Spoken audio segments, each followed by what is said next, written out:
If you're a beginner or you're new into the camera world, or you have a camera and you don't know really how to use it, then this video is for you. In this video, we're gonna talk about how to expose properly in your camera. Hey guys, welcome back to the channel and welcome to the video. My name is Eric with Inceptions Media, and today we're gonna talk about how to really start using your camera in case you're a beginner or you really have a camera already and you don't know how to use it. So this video is really for someone who wants to step out of their comfort zone a little bit and get more comfortable with their camera. So we're gonna switch the dial to manual mode here. We're not gonna be in aperture priority or shutter speed priority or anything like that. We're gonna be in manual. There are tools that will help you like when you're first starting out to properly expose and all that stuff, such as like the exposure meter. And I can get into that later depending on you're shooting photos or videos. But that's if you try to keep that around the 0 mark, it'll really just produce an overall good looking quality image. So what does a proper exposure really mean or look like? Well, it basically means that like whether you're taking photo or video, you have a good looking finished product. So that means like even before you take it into the editing room or anything like that, like it already looks decent, and then that way you can just enhance it whether you choose to take it into editing or not. So the 3 main components that control your exposure is your shutter speed, your aperture, and your ISO. And all of these really work together to be able to expose the camera properly to the image or the subject you're shooting. So shutter speed is going to control how fast you capture motion blur in your image. So if you're shooting photos, for example, and you're like shooting a car going by really fast, then you want to have a really high shutter speed to be able to capture that moment in time. But then if you're shooting video, you want to have some motion blur so it looks a little bit more natural, because if you don't have enough motion blur, it'll look wonky and stuff like that. Or even if you're shooting in low light, you want to have a slower shutter speed so you can add more light into your camera, but then you got to be careful with that because then you'll have too much motion blur if you're doing pictures or any of that. So it's really finding that sweet spot and testing it out and seeing what situation you're in that's best going to suit you. And also your shutter speed is right on your camera, so you can control that from your camera. Your aperture is how much light you let into the lens. So the aperture is directly tied to the type of lens you have and the quality of the lens you have. So if you have better quality, you'll have more wiggle room there. But even though it's on the lens, it's still controlled on your camera. So, I mean, there's different shortcuts you can set up on the cameras that I can show you guys in another video. But it is mainly tied to the lens, but it's still on your camera. So depending the type of quality of lens you have and stuff like that, you could have a really shallow depth of field, which is like a 1.8 or 1.4 even for the really high quality glass. Or some of the kit lenses go as low as like 3.5, which is not as shallow depth of field, but it'll still let in a decent amount of light.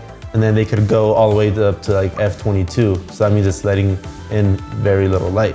But when you're working with your aperture, you also want to keep in mind the shallow depth of field that it's going to cause.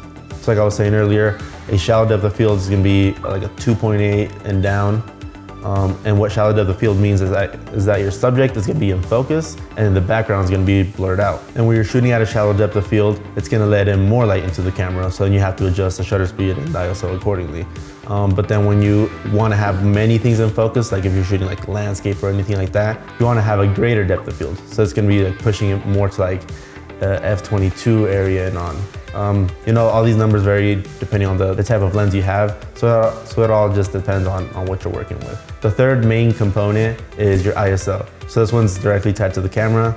And this controls your sensor's sensitivity to light. So if you're shooting outdoors and it's bright, really sunny and stuff, you want to keep your ISO as low as possible. That way your sensor's not as sensitive to light and it can make your image look a little bit cleaner and just work overall better with the other components. But if you are shooting indoors or at night even, then you are gonna have to bump your ISO up a little bit, but you gotta be really careful with this because if you bump your ISO too much, that's gonna introduce a lot of grain to your image. So you could bump your ISO up to 1600, 2000, maybe even like 3200 or anything, depending on your cameras. But this is gonna depend a lot on the quality of camera you have. So for example, take like the Sony a7S III or the FX3, it's basically the same thing, but those are low light beasts. That's why a lot of wedding videographers choose to use those, because a lot of the times you're shooting on the dance floor and it's night and you wanna have plenty of light coming to your camera, because then if you don't, it's gonna look all dark and weird and stuff like that.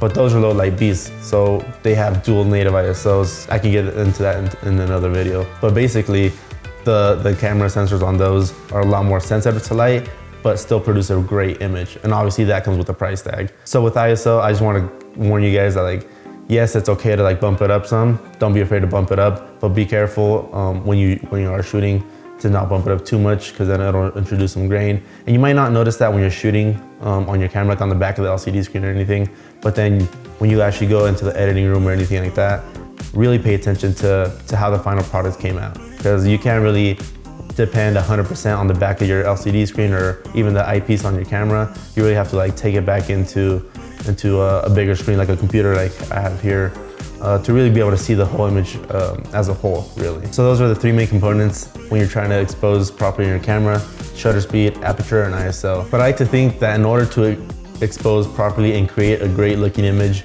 you need one more tool that your camera has.